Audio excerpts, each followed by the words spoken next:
Chers confrères, chers consoeurs, bonsoir.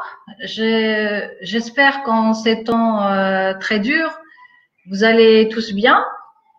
Nous sommes malheureusement toujours en situation de pandémie. Les recommandations post-confinement sont toujours d'actualité, mais ceci n'a heureusement pas empêché l'association du corps médical de Schleuf d'organiser ce forum au webinaire. Je tenais à les en remercier. Je suis professeur Belkhiri, maître de conférence au CHU de Bnimsous, service d'orthodontie.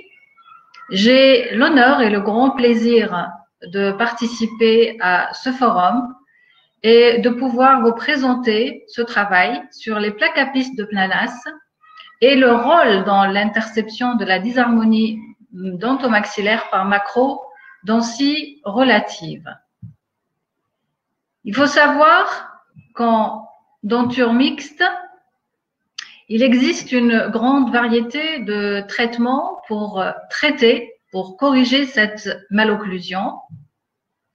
En effet, certains praticiens choisissent de faire des extractions programmées ou pilotées pour soulager l'encombrement et faciliter ainsi l'éruption harmonieuse des dents. D'autres, par contre, choisissent de différer le traitement, d'attendre l'éruption définitive, l'éruption des dents définitives, qui survient en général vers l'âge de 12 ans, pour réaliser un traitement avec extraction des prémolaires. Alors, il s'agit d'extraire 4 prémolaires avec une thérapeutique fixe multi-attache pour traiter cette malocclusion. D'autres praticiens préfèrent, par contre, éviter les extractions et réaliser très tôt, c'est-à-dire en denture mixte, un traitement conservateur, et ceci en faisant de l'expansion dentaire. Effectivement, beaucoup d'auteurs pensent que les extractions ne sont pas toujours la solution, d'autant plus que beaucoup d'études ont montré que les perturbations occlusales chez l'homme moderne ont le plus souvent pour origine une croissance insuffisante des mâchoires, et ceci par manque de sollicitation fonctionnelle. Quand je dis par manque de sollicitation fonctionnelle, ça veut dire que les forces de mastication ne se développent pas avec une alimentation qui est molle et pratiquement semi-liquide. C'est les caractéristiques de l'alimentation moderne. La thérapeutique, donc, la plus adaptée est de procéder à l'expansion des arcades dentaires au lieu de réaliser des extractions. Alors, les techniques d'expansion des arcades maxillaires et mandibulaires sont nombreuses. Nous n'allons pas parler de toutes ces techniques. Nous avons choisi de vous présenter celle de Planas, qui permet une expansion orthodontique lente et physiologique. Avant de parler de la thérapeutique proprement dite, je préférais d'abord vous faire un petit rappel sur cette malocclusion. Alors, la dysharmonie dentomaxillaire par macrodontie relative se définit comme une disproportion entre la taille du matériel dentaire et le périmètre des arcades alvéolaires correspondantes. C'est-à-dire que nous avons une insuffisance d'espace au niveau de l'arcade dentaire pour que toutes les dents puissent y loger. Elle se calcule par la différence entre l'espace disponible et l'espace nécessaire pour assurer l'éruption des dents. Alors, quand nous trouvons une DDM négative, ceci signifie que nous sommes en face d'une dysharmonie dentomaxillaire par macrodontie relative. Alors, il faut savoir que la DDM peut être antérieure, elle peut être latérale et elle peut être postérieure. Plusieurs facteurs sont incriminés dans l'apparition de cette malocclusion. Il y a d'abord le mécanisme d'hérédité croisée lié par exemple à l'hérédité de petits maxillaires d'origine maternelle et de dents volumineuses d'origine paternelle. Mais la cause la plus souvent incriminée, ce sont les troubles fonctionnels quand je dis troubles fonctionnels, c'est le trouble de la ventilation, de la déglutition, mais également de la mastication qui entraîne donc un hypodéveloppement des maxillaires puisque nous n'avons pas suffisamment de force pour stimuler la croissance maxillaire et mandibulaire. Château pense que si la denture est bien héréditaire, en revanche, le développement de l'appareil stomatognatique est sous le contrôle de la fonction masticatrice. Autrement dit, la macrodontie relative est due pour une part majeure à l'insuffisance de cette dernière, c'est-à-dire l'insuffisance de la fonction de mastication. C'est une anomalie qui est très fréquente. Une étude a été réalisée en 83 sur une population d'enfants algérois âgés de 6 à 13 ans et elle a montré une prévalence de pratiquement 50%. Donc, un enfant sur deux est touché par cette malocclusion. Les signes, il existe des signes cliniques et radiologiques qui nous permettent de faire le diagnostic de cette malocclusion. Nous avons les encombrements dentaires localisés ou généralisés, les dents ectopiques, les dents retenues, les dents incluses, les rétrusions dentaires, les protrusions dentaires, mais nous pouvons aussi retrouver des rhizalyses atypiques ou des exfoliations prématurées des dents temporaires. Passons maintenant, si vous le voulez bien, à la thérapeutique de la dysharmonie dentomaxillaire par plaque à piste de Planas. Il faut savoir que cette thérapeutique vise, en plus du traitement de la DDM, à réhabiliter la fonction de mastication. Les pistes ne sont pas utilisées seules, ils sont souvent associés à des meulages sélectifs qui permettent de créer des facettes de glissement pour supprimer la gêne fonctionnelle et faciliter ainsi les mouvements de latéralité mandibulaire. Alors, ces mouvements libérés induisent une augmentation de l'activité des muscles masticateurs. Un enregistrement électromyographique a été réalisé sur un groupe de patients traités au moyen des plaques à piste de Planas, ceci afin de montrer l'effet de stimulation de ces plaques sur la fonction musculaire. On a observé, après enregistrement électromyographique, une augmentation modérée de l'activité musculaire chez ces patients qui ont réalisé des mouvements de latéralité avec glissement, mais sans plaque en bouche. On a observé également une augmentation modérée de l'activité musculaire chez des patients qui réalisent des mouvements de latéralité avec glissement sans plaque. Voyez donc cet enregistrement, vous pouvez constater que nous avons une augmentation de l'activité musculaire du masséter droit lors du mouvement de latéralité.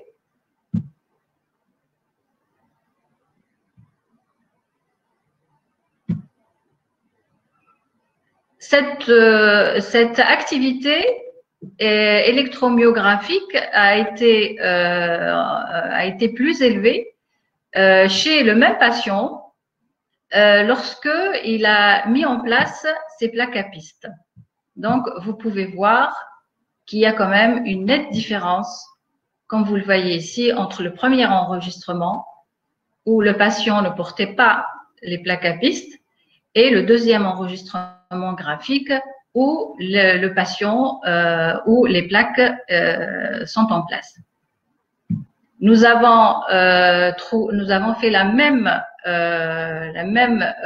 constatation lorsque nous avons enregistré l'activité du temporal antérieur, droite et gauche, chez le même patient, avec et sans plaque à piste en place.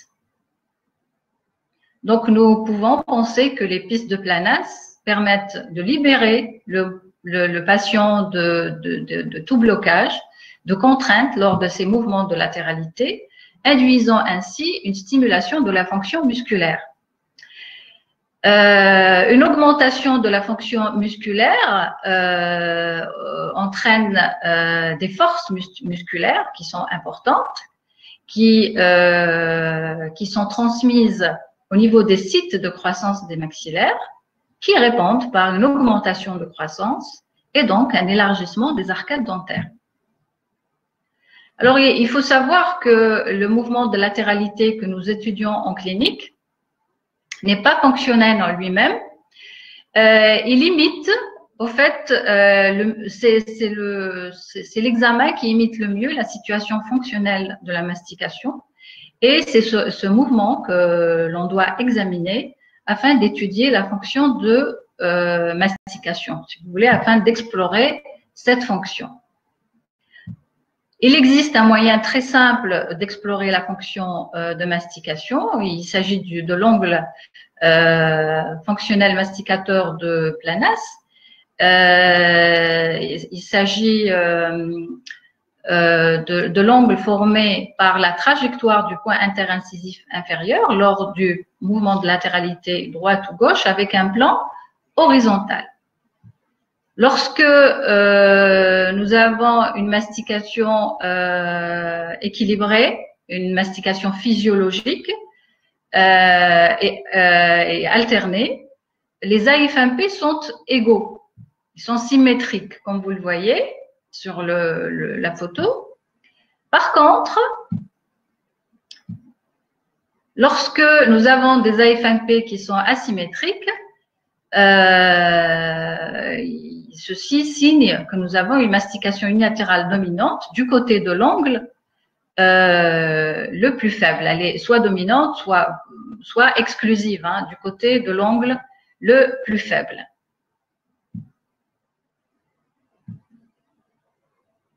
En pratique quotidienne, l'examen de l'AF1P est très simple. Il suffit d'appliquer la pointe des précelles sur le point interincisif inférieur et de suivre la trajectoire de ce point lors du mouvement de latéralité. Et ceci va nous permettre la visualisation de ces ongles. On peut aussi les voir en décomposant les mouvements de latéralité mandibulaire sur les photos. Depuis tout à l'heure, je vous parle des plaques capistes de Planas. C'est un appareil qui est très simple, hein, c'est un dispositif très simple et qui ne coûte pas très cher et qui n'est pas difficile à réaliser. Il est composé d'un appareil supérieur qui comprend, en plus de la plaque en résine, 2 crochets stabilisateurs que l'on place en général entre les incisives latérales supérieures et les canines, un vérin transversal qui permet de suivre l'élargissement du maxillaire lors du traitement et des pistes en résine que vous voyez en rouge qui ont en moyenne 30 mm de long et 5 mm de large. Ce dispositif est constitué également d'un appareil inférieur qui comprend également des crochets de stabilisation, 2 taquets occlusaux qui empêchent l'enfoncement de la plaque, un vérin transversal, ainsi que des pistes, mais qui sont beaucoup plus minces par rapport à celles du haut. Les pistes, quand elles sont construites au laboratoire, elles doivent se présenter comme des surfaces planes et elles doivent être parallèles au plan de Compère chez les patients qui présentent des rapports de classe 1 squelettique. Par contre, chez les patients qui ont une classe 2 squelettique, il est conseillé de changer l'orientation de ces pistes, de les construire de telle sorte à ce qu'elles soient obliques vers le haut, dans le sens postéro-antérieur. Tout à l'heure, j'avais parlé de meulage sélectif. J'avais dit que les plaques capistes sont souvent associées au meulage sélectif. Alors, le meulage sélectif dans la thérapeutique de Planas nous permet de réaliser artificiellement une abrasion, une usure des dents qui aurait dû se produire si les aliments que nous consommions étaient durs et secs. en faisant ce meulage sélectif, on libère les mouvements de latéralité mandibulaire et les mouvements, et on facilite ainsi la mastication du patient. Le meulage est réalisé avec une fresque diamantée en forme de roue, montée sur turbine. On utilise aussi pour déterminer les points à meuler du papier articulé. Ce meulage doit se faire en douceur, sans atteindre la jonction amylodontinaire et surtout sans toucher les cuspides d'appui, sinon on risque de perturber la dimension verticale du patient. Afin d'apprécier et de voir l'efficacité du traitement par plaque à piste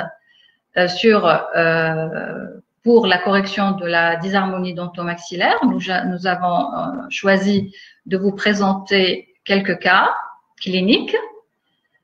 C'est des patients que nous avons traités dans le service. Alors, pour le premier cas, il s'agit d'une patiente âgée de 8 ans. Elle est donc en début de denture mixte. Elle présente, comme vous le voyez, une DDM maxillaire que nous avons chiffrée et qui est de moins 5,6 mm, c'est-à-dire qu'il manque 5,6 mm pour qu'il y ait un alignement au maxillaire. Nous notons aussi un articulé inversé au niveau de la 12. Une DDM antérieure mandibulaire, quand je parle de DDM antérieure, ça veut dire que c'est ce que nous avons calculé la DDM au niveau du secteur antérieur, c'est-à-dire de canine à canine. Et cette patiente, lors du premier examen, présentait une mastication préférentielle à gauche, puisque la F1P gauche est inférieure à la F1P droit.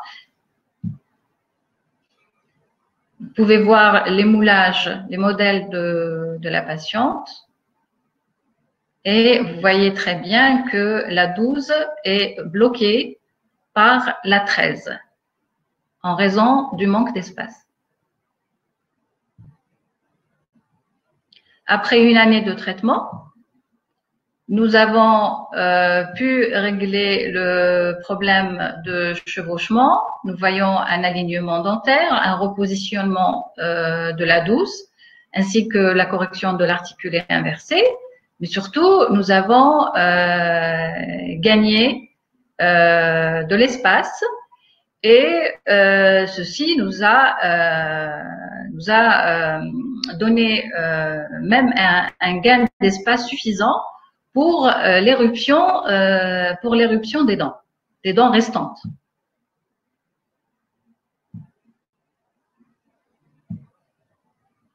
Les moulages de la patiente avant et après traitement.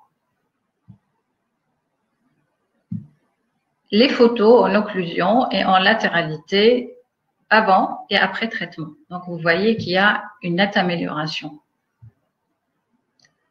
Pour le deuxième cas, nous avons une DDM qui est inférieure, qui est beaucoup plus importante que pour la patiente précédente. Nous avons des AF1P inégaux, donc une mastication préférentielle à gauche. Notez l'infra et la proclusion des incisives latérales supérieures. Après les moulages de la patiente avant traitement, après quelques mois de traitement, nous pouvons constater que la DDM, le problème de DDM antérieure a été réglé. Nous avons eu un gain d'espace de 5,3 mm. La DDM antérieure mandibulaire a également été réglée. Reste bien sûr le problème latéral. Il y a un manque d'espace latéralement. Dans ce cas, on a continué les plaques à piste pour régler le problème de DDM latéral. Les photos avant et après traitement. Le troisième cas, il s'agit toujours de DDM maxillaire et mandibulaire, mais le manque d'espace est plus important. Donc, et nous avons ici une mastication préférentielle à gauche. Notons aussi la palatoclusion de la 22 qui est en éruption. Et notons aussi que vous pouvez voir que l'espace pour l'éruption de la 12 est très minime. Sur les modèles de la patiente, vous pouvez voir que la 42 est vraiment en dedans de l'arcade. Il n'y a pas du tout d'espace pour elle. Après quelques mois de traitement, même si le traitement n'est pas fini chez cette patiente, il nous reste encore de l'expansion à faire puisque la DDM est beaucoup plus importante par rapport aux 2 cas précédents. Mais nous pouvons constater quand même une amélioration très nette. Et voyez la 42 qui était en lingot position a maintenant sa place sur l'arcade dentaire. Et ceci en faisant juste de l'expansion, il n'y a pas eu d'extraction dentaire. Photo avant et après traitement. Le dernier cas que je vais vous présenter est un peu particulier parce que cette patiente n'a pas uniquement une dysharmonie dentomaxillaire, elle a également un problème squelettique. Elle présentait au début, lors de la première consultation, une classe 2 squelettique par rétrognathie mandibulaire. Nous avons chiffré la DDM supérieure qui est de moins 4,16 mm. Et nous avons aussi une vestibulo- et infraposition de la 22. Et notons que l'overjet est important, est vraiment important. Il est de 6,12 mm. Alors que vous le savez, normalement, le l'overjet doit être de 2 à 3 mm maximum. Le profil de la patiente qui présente une convexité importante. La téléradiographie, après analyse céphalométrique, nous avons trouvé un angle AMB de 7 degrés, alors que normalement, dans le cas de classe 1, nous devons avoir un AMB de 3 à 4 degrés, confirmant ainsi notre diagnostic clinique de classe 2. Après quelques mois de traitement, nous avons pu obtenir un alignement incisif. Les AFMP sont égaux. Il reste une DDM latérale à traiter. C'est pour cela que nous avons maintenu la thérapeutique par Placapis de Planas.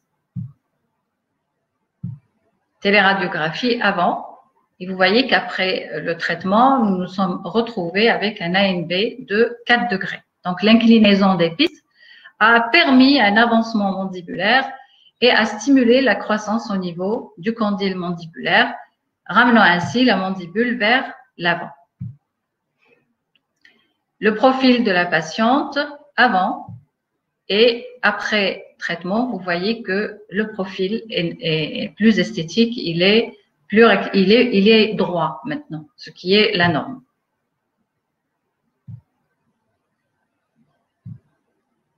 Donc, les moulages avant, après traitement. Vous voyez donc l'overjet qui a diminué après thérapeutique. Vous voyez l'alignement des dents. Et nous avons même réussi à avoir des rapports de classe 1 molaire à droite, alors qu'on était en classe de molaire avant thérapeutique.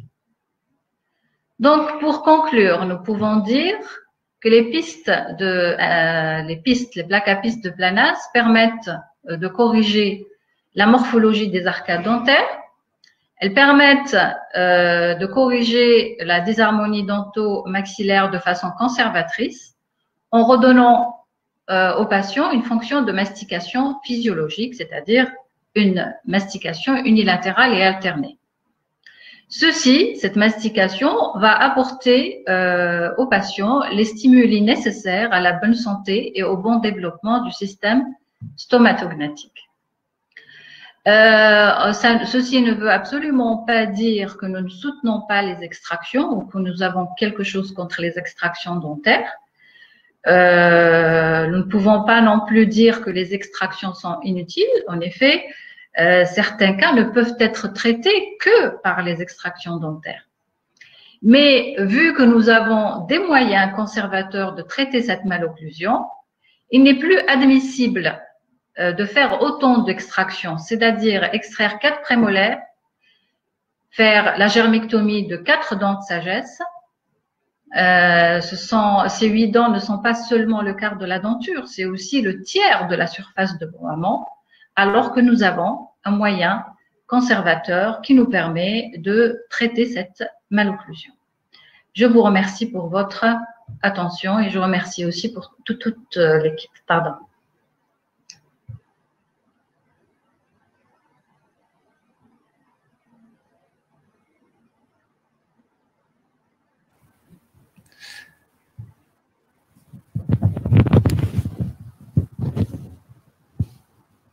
Riyad? Oui, c'est à vous, docteur. Ah, d'accord. Donc, je vous remercie, professeur, pour votre conférence. Je vous en prie, ça fait un plaisir. Oui, c'était très intéressant. Pour le moment, il y a une seule question. La question, disons que quel est le moyen du diagnostic qui tranche entre l'extraction et l'utilisation du dispositif que vous venez de citer? Ah, c'est-à-dire quand est-ce que… Alors, il faut savoir que nous ne pouvons pas utiliser cet appareil chez tout le monde. Si un patient se présente, si un enfant en début de denture mixte se présente et qu'il a, par exemple, une bipro-alvéolie, avec une convexité importante du profil, nous ne pouvons pas utiliser cette technique parce que l'expansion, dans ce cas, va aggraver la convexité du profil. Dans ce cas, il vaut mieux faire des extractions dentaires et ceci va régler le problème. Et en plus, ceci va permettre une correction du profil du patient parce que on doit aussi tenir compte de l'esthétique faciale. Nous ne pouvons pas au cours de notre choix thérapeutique, porter préjudice à l'esthétique faciale. Ceci d'une part. D'autre part, lorsque nous avons des arcades dentaires, lorsque nous voyons que les arcades dentaires sont très larges, lorsque nous avons des forces masticatoires qui sont importantes, et notamment chez les sujets qui présentent une face courte, avec des muscles masticateurs puissants et une supraclusie incisive, ces patients-là, s'ils ont une disharmonie dentomaxillaire, ce n'est pas lié à un problème de mastication ou un problème d'hypofonctionnement. Ce sont des patients qui ont certainement hérité de dents volumineuses d'un des parents et bon, les arcades, vous savez, chez les deep bites squelettiques, ils ont en général des arcades larges. Mais nous pouvons avoir ce qu'on appelle une macrodontie vraie. Ça veut dire que vous avez vraiment de grosses dents héritées par les parents. Et dans ce cas-là, ça ne sert absolument à rien de faire de l'expansion dentaire. Non seulement ça va élargir un peu plus les arcades qui sont déjà suffisamment larges, ça va être inesthétique. Et puis, c'est pas indiqué dans ce cas-là, puisque les arcades dentaires sont larges. Alors autant, dans ce cas-là, faire des extractions dentaires. D'accord, d'accord. Voilà. Pour une autre question, professeur, oui. Quelle est la différence entre la piste de Planas et le Quadilux? Ah, alors le Quadilux n'est pas un appareil fonctionnel. C'est un appareil mécanique qui est utilisé en général en association avec des thérapeutiques fixes multi-attaches. Alors, le Quadilux est surtout utilisé lorsque nous avons une endoalvéolie ou une endognathie maxillaire. Dans ce cas, nous pouvons utiliser le Quadilux. Et dans ce cas-là, nous n'avons pas une expansion physiologique. Le quadellix entraîne plutôt une version des dents afin de corriger l'articulé inversé. Alors que les plaques apistes de Planas permettent, grâce à la libération des mouvements de latéralité, de stimuler la croissance au niveau des process alvéolaires. Ça veut dire que nous avons des dépôts osseux au niveau des process alvéolaires, élargissant ainsi les arcades maxillaires et mandibulaires et ménageant ainsi suffisamment d'espace pour mettre en place et de façon harmonieuse toutes les dents. Voilà. D'accord. Merci beaucoup, professeur. Je vous en prie. C'était la dernière question, donc je vous remercie. Merci à vous. Merci à vous. On vous invite, docteur, à assister avec nous pour le reste, pour la dernière conférence. Et pour cela, donc, j'invite professeur